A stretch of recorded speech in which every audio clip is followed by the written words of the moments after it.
মুচমুচে ঝুরি আলু ভাজা আমরা সবাই ভালোবাসি। আজ দেখাবো অনুষ্ঠান বাড়ির মতো বাদাম আর কারি পাতা দিয়ে মুচমুচে ঝুরি আলু ভাজার রেসিপি। স্বাদে ও গন্ধে অসাধারণ একটি রেসিপি। প্রতিটি স্টেপ ঠিকঠাক মতো ফলো করলে আশা করছি আপনারাও বাড়িতে এরকমই দারুণ স্বাদের আলু ভাজা বানিয়ে নিতে পারবেন। ভালো লাগলে সাবস্ক্রাইব করে আমার সাথে থাকবেন। পলিশ রান্নাঘরে সবাইকে অভিনন্দন। আমি এখানে 5টা বড় সাইজের আলু নিয়েছি। আলুটাকে খোসা ছাড়িয়ে খুব ভালোভাবে ধুয়ে নিয়েছি। একটা গ্রেটার নিয়েছি, গ্রেটারের এই বড় দিকটা দিয়ে আমি আলুটাকে গ্রেট করব। আলুটাকে দেখুন এরকম লম্বালম্বি ভাবে ধরে এভাবে করে একদিক করে প্রেস করে করে আলুটাকে ঘষতে হবে। উল্টো দিকে তোলা যাবে না, তাহলে আলুটা ঠিকঠাক মতো গ্রেট হবে না। দেখুন আমি যেভাবে দেখাচ্ছি এইভাবে আলুটা গ্রেট করলে দেখুন আলুটা এরকম লম্বা লম্বা ঝিরিঝিরি কত সুন্দর হয়েছে।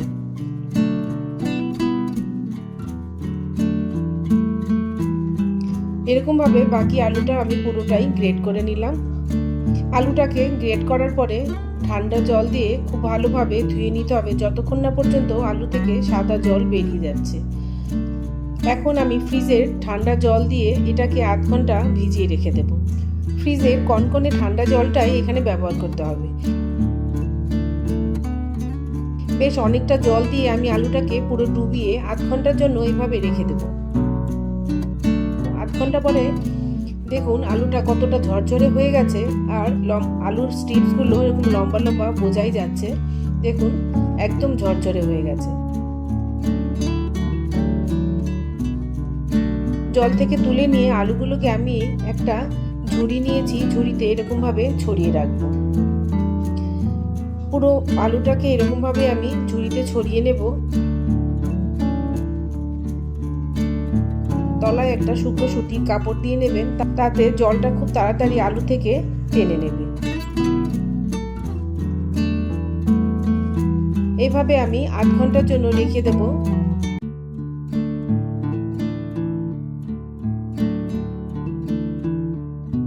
বারবার একটু হাত দিয়ে নেড়ে চেড়ে দেবো, তাতে আলু থেকে যেন এক্সট্রা জলটা বেরিয়ে যায়, আলুটা শুকিয়ে।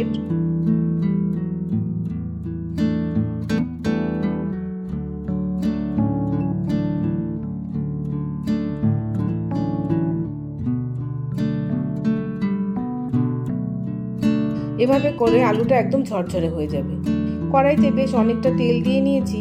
এখানে আমি 100 গ্রাম চিনেবাদাম নিয়েছি। চিনেবাদামটা খোসা সহ ব্যবহার করতে হবে, তাহলে এটা দেখতে অনেকটা ভালো দেখা যাবে। এখন আমি একটা ছাঁকনিতে করে নিয়ে বাদামটাকে হাই ফ্লেমে 1 মিনিট মতো ভেজে নিলাম। দেখুন বাদামটা যখন একটু ফেটে ফেটে যাবে তখন বুঝতে পারবেন আপনার ভাজাটা ঠিকঠাক হয়ে গেছে। কালারটাও দেখুন এরকম একটু লালচে হয়ে গেছে। 3টে শুকনো লঙ্কা আমি ওই তেলেই ভেজে নিচ্ছি। শুকনো লঙ্কাটা খুব বেশি কালো করবেন না, একটু ডিপ কালার হলেই এরকম আমি তুলে নিচ্ছি। ওই তেলে আমি 2টো বোটা সুদ্ধ কারি পাতা ভেজে নিচ্ছি। বোটা সুদ্ধ কারি পাতাটা ভেজে নিলে ভেজে তোলার সময় খুব সুবিধা হয়, খুব বেশি ফ্রাই হয়ে যাওয়ার ভয় থাকে না। দেখুন এরকম সুন্দর মুচমুচেও হয়ে গেছে আর কালারটাও কত সুন্দর রয়েছে। এইভাবে আমি এখন এটাকে তুলে নিচ্ছি। তেলটাকে খুব ভালোভাবে গরম হয়ে গেলে পরে এখন আমি আলুগুলোকে আস্তে আস্তে করে ছাড়বো। খুব বেশি আলু একসাথে দেওয়া যাবে না। আমি 2 মুঠ মতো আলু এরকম দিয়ে দিলাম। হালকাভাবে এরকমভাবে আমি নাড়িয়ে দিচ্ছি। গ্যাসের ফ্লেমটা এই সময় হাইতে রেখে আমি 3-4 মিনিট কুক করে নেব। মাঝে মাঝে হালকা করে একটু নাড়িয়ে দিচ্ছি। খুব বেশি একটু নাড়াচাড়া করা যাবে না, যেহেতু আলুটা এখনো কাঁচা রয়েছে। তেলে দিলে পরে নরম হয়ে যাবে, বেশি নাড়াচাড়া করলে আলুটা ভেঙে যাবে। কিছুক্ষণ 2-3 মিনিট ভেজে নেওয়ার পরে দেখুন আলুটা একদম ঝরঝরে হয়ে উপরে ভেসে ভেসে উঠেছে। কালারটাও দেখুন কত সুন্দর হয়েছে। আমার আলু ভাজাটা হয়ে গেছে। এখন আমি এটাকে তুলে নেব। আলুটা ভাজার আগে কিন্তু লবণ ব্যবহার করা যাবে না, তাহলে আলুটা এরকম ঝরঝরে আর ক্রিস্পি হবে না, আলুটা নরম হয়ে ভেঙে ভেঙে যাবে। দেখুন আমার ভাজাটা কত সুন্দর হয়েছে।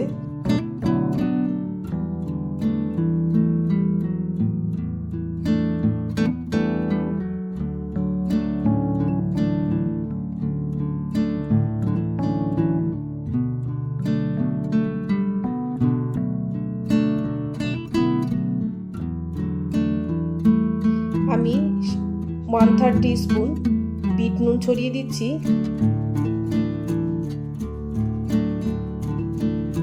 আর 1/3 টিস্পুন নর্মাল লবণ আমি ছড়িয়ে দিলাম। চামচের সাহায্যে আলু ভাজার সাথে লবণটা মিশিয়ে নিলাম। এভাবে লবণটা পরে ব্যবহার করলে আলু ভাজাটা অনেক সময় পর্যন্ত ক্রিস্পি থাকবে। ছোটোখাটো যে কোনো অনুষ্ঠানে এরকম মুচমুচে আলু ভাজা খুব সহজেই বাড়িতে বানিয়ে নেওয়া যায়।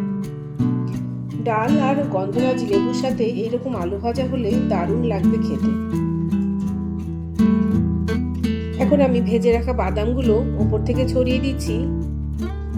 কারি পাতাটাকে এখন ওটা থেকে ছাড়িয়ে নিয়ে ছড়িয়ে দিলাম। শুকনো লঙ্কাটাও দিয়ে দিলাম প্রয়োজন মতো। অনেকে ভাজার সাথে শুকনো লঙ্কা খেতে ভালোবাসেন। দেখুন আমার রেসিপিটি একদম রেডি। রেসিপিটি ভালো লাগলে চ্যানেলটিকে অবশ্যই সাবস্ক্রাইব করে আমার সাথে থাকবেন। দেখা হবে পরবর্তী নতুন কোনো রেসিপি নিয়ে। সে পর্যন্ত সবাই খুব সুস্থ থাকবেন আর ভালো থাকবেন। সাথে থাকার জন্য সবাইকে অসংখ্য ধন্যবাদ।